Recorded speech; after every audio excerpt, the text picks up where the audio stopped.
Memories fade, time moves on, and sometimes the stories we think we'll never forget somehow slip away.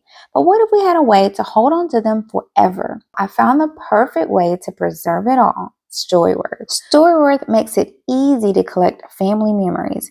It's a simple way to capture the moments and memories that might otherwise be lost. Every week, my mom will get a question about her life. StoryWorth will suggest questions. You can also search for more meaningful ones, but I love the fact that I also can write questions as well. You can even reorder them to make sure the most important stories are told first. She can reply by email, write, or even record her voice. Designing it is easy. I can pick the cover style, choose the color, and even upload a favorite picture.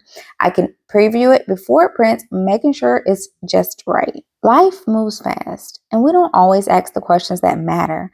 This is my chance to sit down, listen, and make sure my family's voice lives on. It's a way to hold on to the stories that shaped our family and pass them down for generations to come. StoryWorth is a beautiful way to preserve your family's legacy.